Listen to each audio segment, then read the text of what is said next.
கொழும்பிலே என்ன நடக்கிறது, இவருக்கு இன்று என்ன நடந்தது? டாக்டர் அர்ச்சுனா 8ஆம் தேதிக்கு பிறகு 2 நாளைக்கு பிறகு இன்றைய தினம் 11ஆம் தேதி தான் காலமதான் ஒரு காணொலியை வெளியிட்டிருந்தார். அதற்கு பிறகு ஒரு மதிய நேரத்துக்கு பிறகு இன்னொரு காணொலி போட்டிருந்தால் அதில் பல விஷயங்கள் பகிரங்கமாக சொல்லியிருக்கிறாரு. போலீஸ் பாதுகாப்பு வேண்டுமா இல்லையா, தான் உயிருடன் இருப்பதே ஒரு பயம் அப்படி என்றெல்லாம் நிறைய விஷயங்கள் பகிர்ந்திருக்கிறாரு. அதை விட முக்கியமாக 3வது ஒரு காணொலியை தற்சமயம் வெளியிட்டிருக்கிறாரு. அதிலே தன்னை எதிராக நினைப்பவர்களுக்கு அப்படி என்று சொல்லி ஒரு கருத்தை முன்வைத்து ஒரு பதிவு ஒன்றை சொல்லியிருக்கிறாரு. இப்படி பல விஷயங்கள் இந்த 2 லைவ்லையும் கூறியிருக்கிறார். இந்த 2 லைவ்ல என்ன கூறியிருக்கிறார்கள், எப்படியான கருத்துக்களை சொல்லியிருக்கிறார்கள் இந்த காணொலியை நாங்கள் பார்க்க போன்றோம். யூடியூப் சேனலை முதல் முறையாக பார்க்குறீங்க அப்படின்னு சொன்னால் மறக்காம சப்ஸ்கிரைப் பண்ணிட்டு இந்த காணொலியை பாருங்க. வாங்க காணொலிக்குள்ள போகலாம். Hello, good afternoon. Doctor Ramanathan Archuna வேலையில்லா பட்டதாரி. ஒரு சில விஷயத்தை நான் சொல்லணும் எங்கள்ட ஆக்களுக்கு. என்னென்றால் எங்களோட முக்கியமாக எங்கள்ட வடக்கு கிழக்கில் இருக்கிற ஆக்களுக்கு வந்து எனக்கு இப்படி ஒரு பிரச்சனையோட ஸ்டார்ட் பண்ணியிருக்கேன். நம்ம என்னென்னு சொன்னால், நான் வந்து டாக்டர்ஸுக்கு எதிரான ஆள்ன்னு சொல்லி, அதாவது வந்து டாக்டர்ஸை வந்து என்ன திசை திருப்புறத்துக்கு வந்து, அதாவது டாக்டர்ஸுக்கு எதிராக வலிக்கிறான், டாக்டர்ஸுக்கு எதிரான டாக்டர்ஸ் கூடாதுன்ற ஒன்றே வந்து இவர் கையில் எடுத்து பொலிட்டிக்ஸுக்கு போகிறார் என்று சொல்லி அப்படி சில பேர் கதைச்சிருக்கணும். உண்மையாகவே இந்த டைமில் வந்து நான் உண்மையாகவே தேங்க் பண்ணணும் டாக்டர் இந்திரகுமார். டாக்டர் இந்திரகுமார் தான் என்னுடைய இந்த வளர்ச்சிக்கும் மற்றது என்னுடைய உண்மையான நல்ல குணங்களை வந்து என்னென்னு சொல்கிறது, சமூகத்துக்கு எடுத்து காட்டுறதுக்கும் வந்து உதவி செய்த வந்து டாக்டர் இந்திரகுமார், மற்றது doctor Mayuran, doctor Jagu, doctor Sathyamurthy, doctor Sameera போன்ற ஆக்கள்வான் உண்மையாகவே என்னுடைய இந்த வளர்ச்சிக்கு வந்து நானும் ஒரு பொலிட்டிஷியன் மாதிரி கதைக்க ட்ரை பண்ணுறேன். But I will try. Okay, உண்மையாகவே இந்த வளர்ச்சிக்கு வந்து காரணமாக இந்த உறுதுணையாக இருந்தவர்களுக்கு என்னுடைய மனமார்ந்த நன்றிகளை இதோடு தெரிவித்துக் கொள்ள விரும்புகின்றேன் என்று சொல்கிறதில் உண்மையாகவே நான் கவலையாக இருக்கேன்டா. ஏனென்றால் சும்மா இருந்த பாம்பு அடித்தா பரவாயில்லை, பாம்பு அடிக்கிறேன்டாப்போ பால் அடிக்கக்கூடாது, தலையில் அடிச்சிடணும், அடித்து போட்டு இது கொண்டு எரிச்சிடணும். என்னென்றால் சும்மா இருந்த பாம்புக்கு வந்து ஈக்குச்சியெல்லாம் குத்தி பார்த்து கடைசியாக அது சேரப்பாம்பு நினச்சது. இப்போ அது நாகப்பாம்புன்னொடனே என்ன செய்கிறேன்னு தெரியாமல் இருக்கிறேன். நானும் இப்போ இன்றைக்கு வந்து எங்களோட ஜிஎம்ஓயோட வந்து ஒரு என்ன சொல் மத யூனியனோட ஒரு இதோண்ட கேட்டிருக்கு. நானாவே போய், அதாவது ஒரு பிரச்சனையை வந்து சமாதானமாக கொண்டு போகணும் என்றால் ஒரு ஈகோன்றதை விட்டுறணும். எனக்கு அந்த ஈகோ விழாலம் இருந்திருந்து என்றால் நான் இந்த அதாவது வந்து இந்த கோல் வந்து ஒன்றுக்கிறபடியாக மாறி கட் ஆகிட்டு, அதாவது ஈகோன்ற ஒரு பிரச்சனையை வந்து நாங்கள் அது ஒரு ஆளுடைய தனிப்பட்ட ஈகோ, டாக்டர் இந்திரகுமாரன்றவரோட தனிப்பட்ட ஈகோவால் வந்து நாங்கள் இதை ஒரு பெரிய பிரச்சனையாக்கி அவர் வந்து உண்மையாகவே பொதுமக்களுக்கு இருக்கு, அதாவது பொதுமக்களுக்குரிய பிரச்சனைகளை வந்து இவர் பொதுவழிக்கு கொண்டு வரத்துக்கு வந்து உதவி செய்திருக்கார். அப்போ நீங்கள் அந்த விஷயத்தில் வந்து டாக்டர் இந்திரகுமாருக்கு வந்து நீங்கள் வாழ்க்கை பூரா நன்றி கடன் பெற்றுக்கணும். இப்போ நீங்கள் கனவேர் வந்து சொல்லி கொண்டிருக்கிறீங்கள் டாக்டர் சத்யமூர்த்தின்ற ஊழல்கள், அவர் செய்த பிரச்சனைகள் வந்து பற்றி கழிச்சு கொண்டிருக்கிறீங்கள். அது மாதிரி டாக்டர் கேதீஸ்வரன் செய்த பிள்ளைகள் அதில் வந்து இதில் பற்றி காய்ச்சி கொண்டிருக்கிறீங்க. அப்போ ஒரு களம் ஒன்று அமைச்சு கொடுக்குறதுக்கு தாங்களாகவே தங்களுக்கு பட்டினா குழியில் விழுந்து போய் இப்போ ஜான எலும்பேலா மாதிரி நான் எல்லா பக்கத்தாலையும் புல்டோசரில் பார்த்து இது கிளப்புறன்னு பார்த்து நான் இப்போ இந்த பிரச்சனைகளுக்கு கிளப்பக்கூடிய தூக்கி காப்பாற்றக்கூடிய பெரிய புல்டோசர்ன்றது சொல்கிறது ஜிஎம்ஓன்றது உண்மையாகவே ஒரு நல்ல நோக்கத்துக்கு அமைக்கப்பட்ட ஒரு நான் இப்போ சில பேர் நப்பினம் நான் தோற்று போனேன்னு சொல்லி அதால் டப்பண்டு நான் ஜிஎம்ஓ வந்து சப்போர்ட் பண்ணி கதைக்கிறேன்னு சொல்லி உண்மையாகவே நான் மனசை தொட்டு சொல்கிறேன். நான் ஜிஎம்ஓன்ற ஒரு பிரான்ச் யூனியனை கிரியேட் பண்ணது நான்.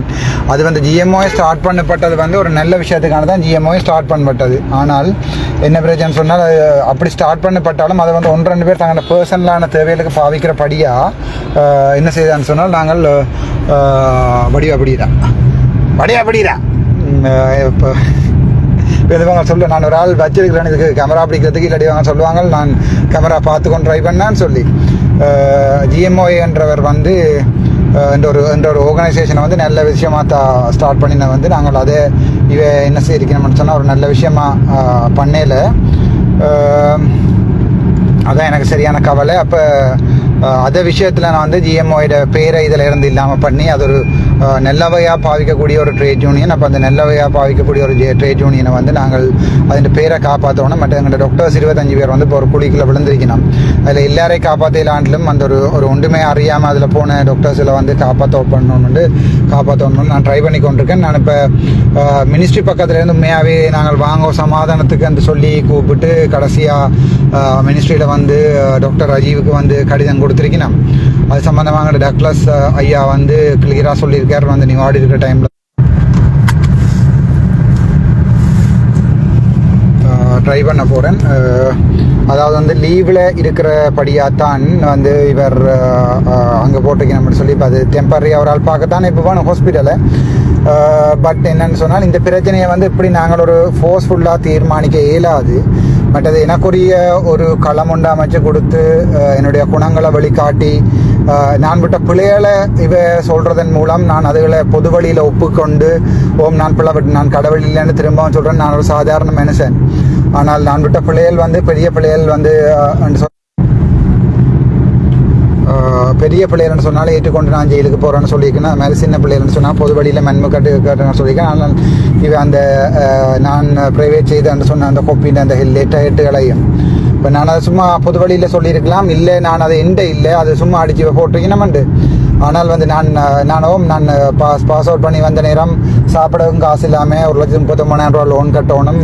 1,76,000 சம்பளத்தில் இப்போ மிச்சம் 25,000 இருக்குமென்ற ஒரு அடிப்படையில் நான் வந்து என்ன செய்திருக்கிறேன்னு சொன்னால் ஒரு ப்ரைவேட் ஒன்று ஸ்டார்ட் பண்ணி அதுக்கப்புறம் அதால் பொதுமக்கள் பாதிக்கப்படணுமென்றதால் மற்றது அப்படி உழைக்கணுமே ஏன் அப்போ வேறு அது ஆன்லைன் பிஸ்னஸ் செய்வோம் என்று போட்டு நான் அதில் செய்யலை. இப்போ கூட என்ன வந்து ஒரு சமாதானத்துக்கு வாங்கொண்டு காய்ச்சி போட்டு இப்போ இந்த பிரச்சனையை வந்து பொதுமக்கள் முழு பேரும் எனக்கு பின்னால் இப்போ நான் இதுவரை காலமும் பொதுமக்களை நான் எனக்கு பின்னால் வாங்கணும்னு சொல்லி அணைத்திரட்டையில் அப்படி தேவையும் எனக்கு இருக்கல. இது இந்த தனிப்பட்ட பிரச்சனையாக இருந்தது. ஆனால் இப்போ ஒரு அரசியல் பிரச்சனையாக்கி என்னை வந்து திருப்பவும் சாவச்சேரிக்கு அனுப்பாட்டி மதிப்புக்குரிய கடல் தொழில்துறை அமைச்சர் டக்ளஸ் தேவானந்த் அவர்களுடைய தோல்வியாக வந்து இவங்க காட்டுறதுக்குரிய எதிரணியில் இருக்கிற ஆக்கள் வந்து ட்ரை பண்ணி கொண்டிருக்கிறதால இப்போ நான் வந்து என்னால் டக்ளஸ் தேவானந்தா சார் வந்து பாதிக்கப்படக்கூடாதுன்னு நினைக்கிறேன். பட் அதால் மற்றது என்ன நம்பி ஒரு கணவர் வந்து நீங்கள் வருவீங்கன்னு சொல்லி சொன்னீங்கள். அப்போ நான் அதுக்கும் போவேன்.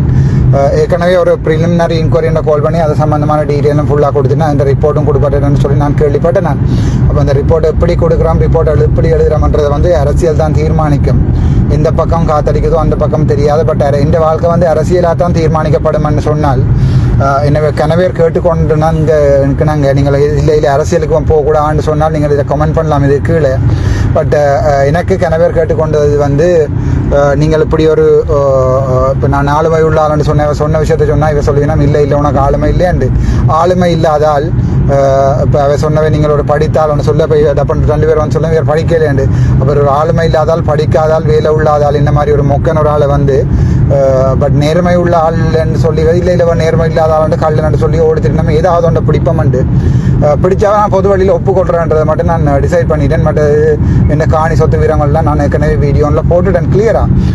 அதை விட கூட இருந்தேன்டா நீங்களா வந்து சும்மா எடுத்துகிட்டு போகலாம். இல்லை நான் ஒரு அரசியல்வாதியாக வந்தால் ஒரு 10-20 வருஷத்துக்கு பிறகு அதை விட கூட சொத்துக்கள் அதாவது வந்து இந்த சம்பளத்தில் வேண்டியலாது அல்லது எனக்கு ஒரு ஷொப்புண்டு நான் இப்போ அரசியல்வாதியாக நான் வந்தால் கூட எனக்கு ஒரு ஷொப்பை நடக்கக்கூடாண்டு இல்லை. அப்போ எனக்கு நான் ஒரு 50 பேர் 100 பேருக்கு ஒரு தொழிலொண்டை கொடுத்து அதில் ஒரு அம்பு வில்லு செய்கிறது வைக்கிற ஒரு அம்புரா தூணி என்று சொல்கிறது குய்வஸ் அதை நான் செய்கிறத சொல்லி கொடுத்து அதில் ஒரு என்னால் ஒரு 100 பேர் 200 பேர் வந்து வேலை வாய்ப்பை பெற்று அதில் வந்து நான் உழைப்பனை ஒழிய மற்றபடி நான் இந்த என்ன சொல்கிறது விழாலம் கூட நான் உங்களுக்கு சொல்லியிருக்கேன் கிளியராக.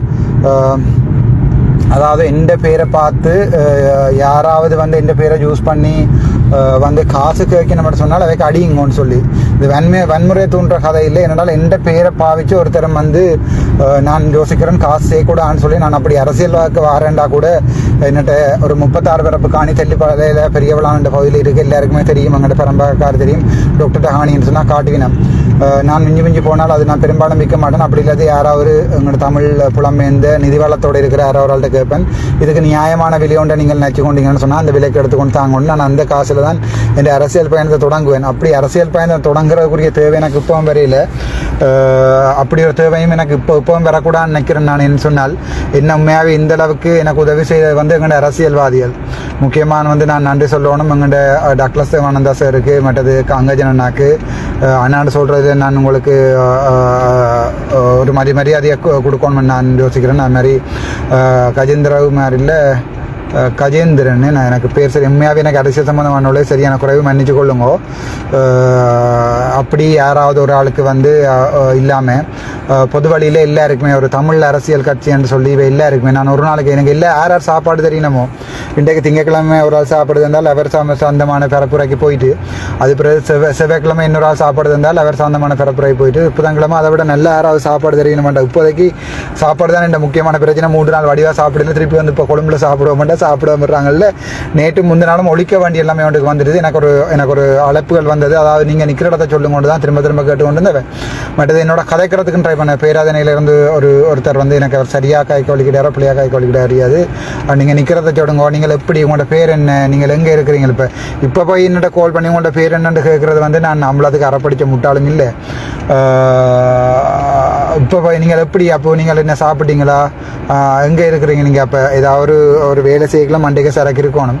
அப்படி இல்லாடி வேறு சூசனங்கள் தான் சொல்ல வருது, அதுக்குள்ளேயாவது சரக்கு இருக்கணும். அங்கேயும் இல்லை இங்கேயும் இல்லை என்று சொன்னால் நீங்கள் இந்த சிஐடி வேலையில் பார்க்குறது நான் நினைக்கிறேன் உங்களுக்கு சரி பொருத்தம் இல்லாத இருக்குமென்னு நினைக்கிறேன். அதுக்காண்டி நான் சிஐடியை சொல்லல, அந்த கிரிமினல் இன்வெஸ்டிகேஷன் டீம், அதாவது சார் இப்படி சொல்லுவோமே, அதாவது வந்து இந்த உளவு வேலைகள் செய்கிறதுல வந்து நீங்கள் கொஞ்சம் யோசிக்கணும். கால் பண்ணி அப்போ என்ன மாதிரி உங்களோட பேர் என்னப்போ ரெண்டு கால் பண்ணி என்னோட கேட்குறான்னு சொன்னால் நான் மொக்கன் இல்லை. அப்புறம் நேற்று முந்தின நாளும் எனக்கு ஒழிக்க வேண்டியிருந்தது, அதில் நான் ஒழிச்சிட்டேன். இன்றைக்கு நான் ஜோதிச்சு நான் சுடத்தான் போயினமெண்டா பரவாயில்லைன்னு சொல்லி. மற்றது இப்போ எங்கள்ட அமைச்சு மட்டங்கள்லையும் வந்து இது சம்மந்தமான கணக்கு அரசியல் போகுது என்று சொன்னால் கணக்கு, அதாவது இந்த விஷயங்களை வந்து கையாண்ட விதத்தில் எனக்கு டிஃபெக்ட்ஸ் இந்த அப்பாயின்மெண்ட் லெட்டரில் டிஃபெக்ட்ஸ் அடித்த விதங்கள்லேருந்து விதங்கள் வந்து கையாண்ட விதங்கள் வந்து சரியான பிள்ளை. இப்போ அது சம்மந்தமான ஹியூமன் ரைட்ஸுக்கெல்லாம் நான் போய் கொடுத்துருக்குறேன்.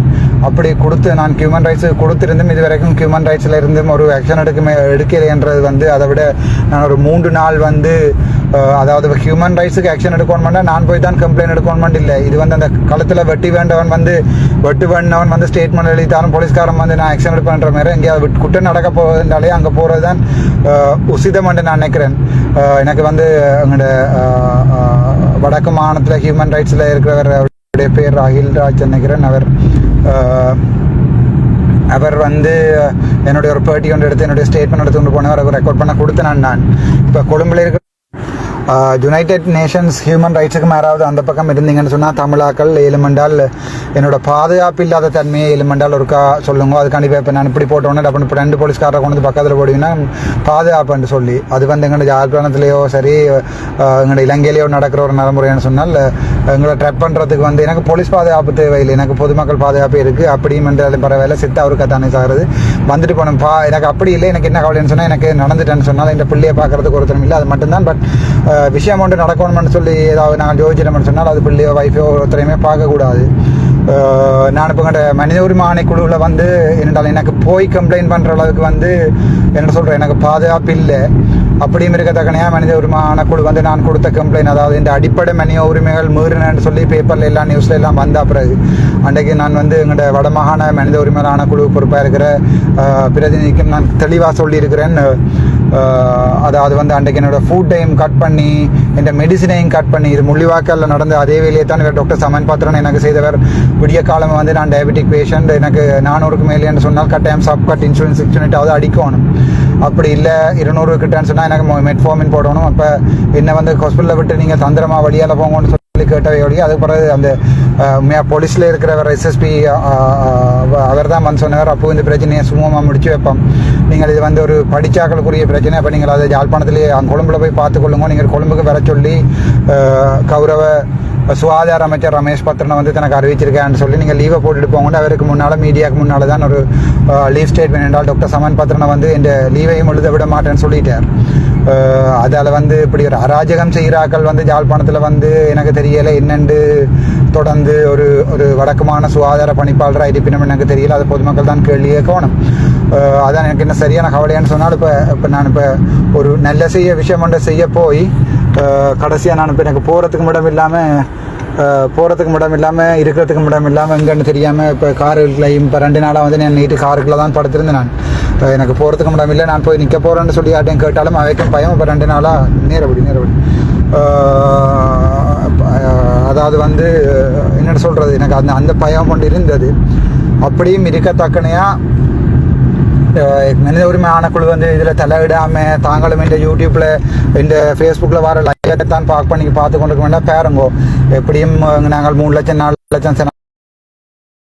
லட்சம் பேர் வந்து வாக்காளர் சாய்களையுமே மனித உரிமை ஆணைக்குழு வந்து ஒரு ஆக்ஷனும் எடுக்கலை. அப்போ அப்படியான ஒரு சுச்சுவேஷனில் இப்போ எனக்கு மனித உரிமை ஆணைக்குழுக்கள் வந்து என்ன பாதுகாப்பினம் பண்ணுறதோ இல்லாட்டி யூஎன் பெறும் பண்ணி தான் கடைசியாக நாங்கள் 3-4 பேர் சத்தினால இப்போ எனக்கு அதில் நம்பிக்கையில் நான் துணிஞ்சிட்டேன். இப்போ இருக்கிற நிலைமைக்கு வந்து என்னுடைய வேலையே இல்லாமல் பண்ணுவோம் என்றதுக்குரிய வேலைப்பாடுகள் நடந்து கொண்டிருக்கு. அதாவது வந்து என்னுடைய வேலையை வேண்டாம், எனக்கு வேலை இவர் வந்து மெடிக்கல் அட்மினிஸ்ட்ரேட்டாக இருக்கலான்னு சொல்லியும் SLMCயில் கம்ப்ளைண்ட் பண்ணி இந்த டாக்டர் என்ற வேலையை இல்லாமல் பண்ணுவோம்ன்றக்கூடிய இதெல்லாம் நடந்து கொண்டிருக்கு. நான் தான் சிரிப்பு வருது. நான் முதலே சொல்லிவிட்டேன் தெளிவாக, உங்களுக்கு வேலை வேணும்னு சொன்னால் ரெசிக்னேஷன் லெட்டர் டைப் பண்ணி கொண்டு வாங்க வடிவான இங்கிலீஷில், அதில் சைன் பண்ணி தரேன்னு சொல்லி நீங்கள் அதை கொண்டு வந்து தரலாம். அப்படி வேலை தான் இல்லைன்னு சொன்னால் எனக்கு பிரச்சனை இல்லை. நான் பொதுமக்கள் இந்த வீட்டில் ஒரு நாளும் போய் சாப்பிட்டாலும் எனக்கு வடிவாக சாப்பிட தெரியும். இந்த ஒரு அலைய ஒன்று இல்லாமல் போன உடனே எல்லா சனமும் வந்து உன்னை மறந்துடும், ஜாழ்ப்பாண சனம் உன்னை மறந்துடும். அடுத்த ஒரு பிரச்சனை வந்தோன்னா அடுத்த பிரச்சனை போயிடும், உண்டு இதே இல்லாமல் போயிடுமெண்டு நான் நினைக்கிறேன். அப்படி என்ன இந்த இப்போ தமிழ் மக்கள் வந்து இப்போ நான் அப்படி தான் கைவிட்டாலும் அது ஒரு வரலாவாராகவே இருந்துட்டு போகட்டும். எனக்கு கடைகள் இருக்குது, அதாவது வந்து எனக்கு கடைன்னு சொல்லி ஆன்லைன் ஷாப் இருக்குது, அதில் நான் 2 ட்ராயிங்கை கீறி பிழைச்சி போயிடுவேன். நான் இப்போ நான் இந்த இதை எடுத்த முக்கியமானு சொன்னால் மனித உரிமை ஆணைக்குழுவிட்ட வந்து நான் பகிரங்கமாக வீடியோவில் ஒரு இது கொண்டு விடுறேன். எனக்கு வந்து உயிருக்கு பாதுகாப்பு இல்லை, அதுக்குரிய பாதுகாப்புக்குரிய செய்கிற வேலையில் வந்து அவை வந்து செய்யணும்னு நான் ஆசைப்பட்றேன். இல்லை நீங்களும் இந்த லைவ் உங்க இருந்து பார்த்து போட்டு சிரிச்சு போட்டு இருக்க போகிறீங்க. உங்களுடைய இப்போ மனித உரிமை ஆணைக்குழு வந்து இவ்வளவு மனித உரிமைக்கு சம்பந்தமாக நடவடிக்கை எடுக்குன்னு சொல்லி எனக்கு தெரியல. நான் ஃபஸ்ட்டாக இந்த ஃபண்டமெண்டல் ரைட்டை வந்து அதாவது ரைட் டு ட்ரீட் ஈக்குவலி, அதாவது டிஸ்கிரிமினேஷன் பண்ணக்கூடாதுன்னு இருக்கிற ஒரு மனித உரிமைன்றதை வந்து நான் எஃப்ஆரை போடேக்கில்லை. கான்ஸ்டியூஷனல் வயலேஷன்ன்ற ஒரு எஃப்ஆரை வந்து அது ஃபோன் ஆன்சர் பண்ணாலும் கால் பண்ண ஆன்சர் பண்ண மாட்டேன். ஒரு கால் பண்ண ஆன்சர் பண்ணாலுக்கு வந்து அவசரமாட்டு காய்ச்சாலும் எடுக்கல. அது கொழும்பு ஹெட் பிரான்ச் பற்றி காய்க்கிறேன். அப்போ நான் அவாக்கு வந்து ஆன்லைனில் போட்டேன்னா அதுக்குரிய ரிப்ளை ஆன்லைனில் திருப்பி இமெயில் வந்து இமெயிலுக்கு திருப்பி பண்ணியிருக்கணும். அப்படி இல்லைன்னு சொன்னால் கோல் எடுத்து காய்ச்சிருக்கணும். அப்படி ஸ்ரீலங்காவில் மனித உரிமைகள் இருக்கிறன்றது வெறும் சம்பளத்துக்கு மட்டும்தான் இருக்கிற 100% எல்லாருக்குமே தெரியும். இல்லாட்டி நாங்கள் இப்படி கோடியாக செத்து கொண்டிருக்க மாட்டோம். இதை பார்த்து கொண்டிருக்கிற யாராவது யூஎன்னுக்கு ஒரு கம்ப்ளைண்ட் ஒன்றை பண்ணி ஏதாவது செய்யலும்னு சொன்னால், இப்போ நீங்கள் கணவர் வெளிநாட்டிலேருந்து கால் பண்ணி கொண்டு இருக்கிறீங்க, என்ன உதவின்னு நான் கிளியராக சொல்லிக்கிறேன். யாராவது காசு அதுகள் சேப்பினம் யாருன்னு சொன்னால் அவைக்கு அடியை போடுங்கன்னு சொல்லி, தவிர வேறு வழி இல்லை. இந்த பேரை பாய்ச்சி காசு வேண்டி தண்ணி அடிக்கிறேன்னு சொன்னால் இதை விட இழிவான வேலை ஒன்றும் இல்லை. இதில் வேணுமெண்டா சொல்லுங்க, நான் இந்த காரை வித்துட்டு நான் உங்களுக்கு காசை போட்டு விட்றேன், அந்த காசில் வந்து நீங்கள் தண்ணி அடிங்க. அதுதான் என்னால் சொல்லக்கூடிய இருக்கும். நான் நினைக்கிறேன் இன்றைக்கோ நாளைக்கோ இல்லாத ஏதாவது நடக்கலாமான்னு சொல்லி எனக்கு இன்ஃபர்மேஷன் வந்திருக்குது.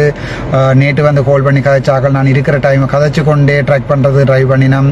பட் இந்த வாட்ஸ்அப்பில் வந்து இடக்கிட வந்து என்னென்னு சொல்கிறது, அந்த அதாவது வந்து டெலிவர்டு அண்ட் சிக்னல் பயிலாக ரெட் டாட்டும் விழுது. அப்படி எனக்கு அசம்பாவிதங்கள் நடக்கிறது ட்ரை பண்ணி கொண்டு இருக்குது. இப்போ சில பொலிட்டிக்கல் பார்ட்டி வந்து என்ன போட்டால் இந்த நேரம் போட்டால் வந்து வடக்கில் வந்து அதாவது வந்து இப்போ இருக்கிற மாண்பு ஜனாதிபதி ரணில் அவர்களுக்கு வந்து வார ஓட்டுகள் இல்லாமல் போகுமென்றதால போடலாம்னு சொல்லி எனக்கு கதை வந்திருக்குது.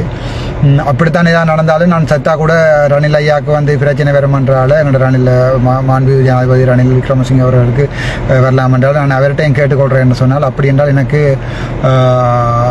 அவ்வளோ பெரிய ஆள் இல்லை, சாதாரணமான உயிரோண்டு தானே. பட் இது அவருக்கு தோல்வியாக வரலாம் சில இடத்துல இந்த எலெக்ஷன்ஸ்ன்றது.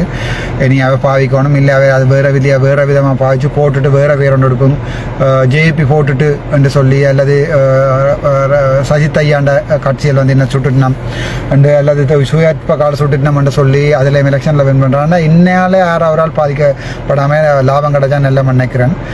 நான் பாதுகாப்பாக தான் இருக்கேன். உங்களுடைய அன்புக்கும் ஆதரவுக்கும் பெரும் நன்றி. இப்போ 1.6K ஆக்கள் பார்த்து கொண்டு இருக்கிறீங்க, 1500 பேர் வித்தின் செகண்ட் நான் வந்தவொன்னே வந்து பார்த்து கொண்டு இருக்கிறீங்க. இப்போவும் நான் மினிஸ்ட்ரிக்கு போனேன், அங்கே வந்து என்னுடைய வேலையை வந்து இல்லாமல் பண்ணுறக்குரிய வேலைகள் வந்து செய்து கொண்டிருக்கணும். அப்போ நான் சிரிச்சு போட்டு சொல்லிவிட்டு வந்தேன், ரெசிக்னேஷன் நீங்கள் அடிக்கிறீங்களோ நான் அடிக்க போன்னு சொல்லி.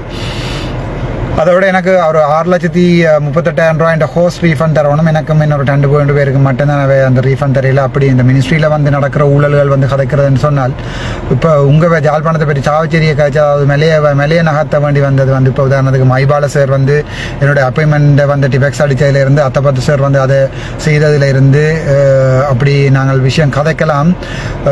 எல்லாரும் என்ன வந்து வெஞ்சிட்டு இப்படித்தானே நாங்கள் ஒரு காவம் சுதுமலை பிரகடனம் செய்யக்குள்ள கொண்டு போய் அடைச்சி வச்சிருந்த நாங்கள் அதுக்காண்டி நான் அந்த தெய்வத்தையும் இந்த கால் தூசையும் உண்டு அப்படியில அப்படி ஒரு சுச்சுவேஷன் ஒன்று போவோம்னு சொன்னால் பார்ப்போம். அந்தளவுக்கும் போகலாம். அன்றைக்கு சரி ஓகே நாங்கள் அரசியல் கதைக்க வேண்டாம். பட் நான் ஒப்பிட்டு சொல்கிறேன். நாங்கள் பல என்னதான் இருந்தாலும் அரசியல் கதைக்க கூட ஆனாலும் வரலாறு தான்.